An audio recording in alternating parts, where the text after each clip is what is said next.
Bonjour, mon nom est Ronald Berruti. Je suis atteint de sclérose en plaques. Mon diagnostic a été porté en février 2014.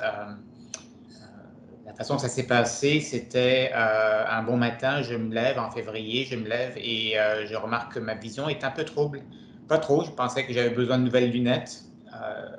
Le troisième matin, c'est la vision trouble est devenue une vision double et j'ai commencé à voir en double. Je commençais à cogner les murs de mon couloir à la maison. Donc, sans plus tarder, c'était directement à l'hôpital. Pour moi, c'était vision double, c'est sérieux. Et ils l'ont pris sérieusement à l'hôpital, directement admis aux urgences. J'ai passé la journée et la soirée à faire plein de tests, à me faire visiter par plein de médecins pour voir c'était quoi potentiellement que c'était. C'était un AVC, c'était autre chose, on ne sait pas. Donc, éventuellement, en soirée, ils m'ont dit, ben, va te reposer à la maison, reviens demain matin, tu vas consulter un neurologue. Et c'est à ce moment-là qu'il me dit, il m'a pas dit que j'avais la sclérose en plaques, il m'a dit que j'avais ce qu'on appelle un syndrome isolé clinique, c'est-à-dire que ce sont les premiers symptômes, les premiers tests qui montrent qu'il y a une potentielle sclérose en plaques. Il faut confirmer que ça l'est avec plus de tests. Donc, il m'a envoyé passer plus de tests qui ont confirmé la maladie. Peut-être une chose que je ne me suis pas rendu compte, c'est que de façon insidieuse, les symptômes sont apparus insidieuses parce que je ne m'en rendais pas compte. Je me rends compte après, par exemple, que j'avais de plus de problèmes au travail à résoudre des problèmes. Euh, j'avais de plus en plus de fatigue et éventuellement, après peut-être 1 an et demi, j'étais incapable de même travailler après midi. À midi, j'étais complètement brûlé. Et la fatigue, c'est probablement un des symptômes les plus communs chez les personnes diagnostiques de sclérose en plaques. Ce n'est pas inconnu. Euh, Sauf que on veut pas ils veulent pas qu'ils omettent une autre source qui pourrait être pas plus grave, mais une autre source grave qui causerait cette fatigue-là. Donc, ils font toute la panoplie des tests, tout genre de scans, etc., etc.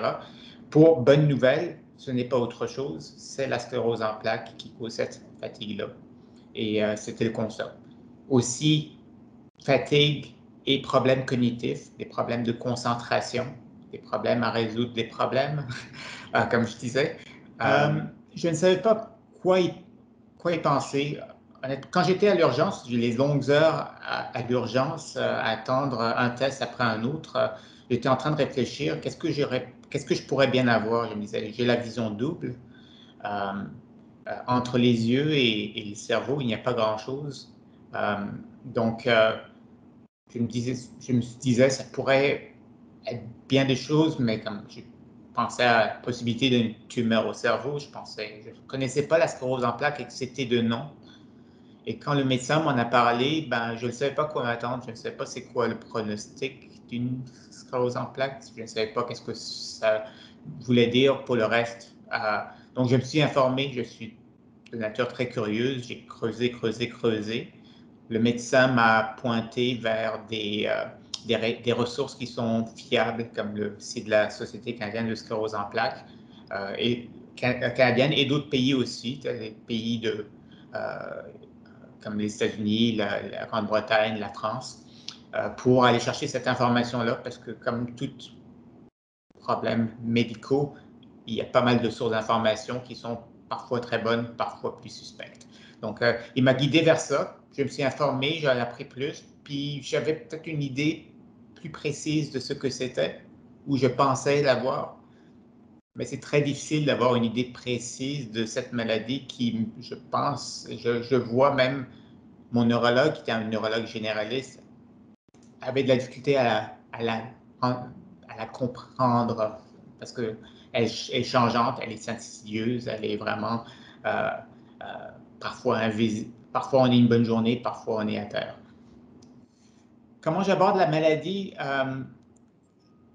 C'est principalement au jour le jour, c'est-à-dire que c'est difficile de faire des plans à long terme, ou c'était difficile encore plus avant, surtout quand je suis tombé en arrêt maladie pendant 1 an, c'était une année de cauchemar. Et c'était vraiment aujourd'hui, qu'est-ce qui m'attend aujourd'hui en termes de fatigue, cognition, etc. Je restais étendu sur le divan. Étrangement aussi, je faisais du sport, je courais beaucoup. Mais la course étant, je trouvais que c'était un remède à alléger les symptômes de cognitif, de fatigue même. Maintenant, avec plus d'expérience et avoir eu plus de stabilité récemment, depuis peut-être 2 ans, je suis capable un peu plus de prédire. Donc, la stabilité, ça aide à prédire, bon, savoir que j'ai ces difficultés, il y a ces choses que je peux faire, il y a ces choses que je peux moins faire, et pouvoir jongler là-dedans et savoir se donner des plans qui sont faisables. Le vélo, c'est définitivement le sport que je pratique le plus aujourd'hui. Je lui dois beaucoup parce que comme j'ai dit, j'avais arrêté toute activité. J'ai commencé un nouveau traitement qui m'a donné un break et qui m'a donné même un petit regain de certains symptômes au niveau des jambes surtout. Quoique, je n'étais toujours pas capable de retourner à la course, qui était mon premier sport. Donc, j'ai commencé le vélo à la place, qui est beaucoup plus, qui pardonne pas mal plus, il y a moins d'impact, etc. Donc, le vélo a été le sport qui m'a permis de revenir à l'action et gérer les symptômes. Donc, je lui dois beaucoup parce que c'était, je pense, c'est ce qui m'a remis sur les rails après ma pause d'activité physique. Pour ce qui est de la durée de mes activités, etc., ce qui est bien d'activité physique, c'est que plus j'en fais, mieux je me sens au niveau des symptômes. Donc, la limite, c'est ce que je peux faire. J'aime l'endurance, donc j'aime y aller longtemps et ça m'aide d'y aller longtemps. Si je vais, par exemple, faire une journée complète de vélo, je vais sentir les bienfaits pendant 1 ou 2 jours après, tellement que c'est bénéfique. Donc, je suis un peu devenu accro de faire des très longues sorties. Je pense que ramasser des dons et critique est vraiment, vraiment important aujourd'hui parce que je suis particulièrement à la recherche qui se fait en sclérose en plaques. Ça m'intéresse très pas vraiment et on est vraiment à un moment charnière, je crois, au niveau du développement de nouveaux médicaments. On parlait beaucoup, j'ai parlé d'immunosuppression, j'ai parlé de réduire le nombre d'attaques, mais maintenant on tourne la page pour parler de réparation des neurones ou bien de la myéline. Et je pense que avoir des remèdes qui réparent la myéline, ça va être principalement pouvoir regagner certaines fonctions. Chaque sou compte. Et le Canada étant, hélas, le roi de l'ASP en termes de pays, c'est important que ça se passe ici aussi. Ça va être une excellente journée de vélo. Je ne sais pas qu'est-ce que la météo va promettre ou vous a donné, parce que maintenant on parle du passé, mais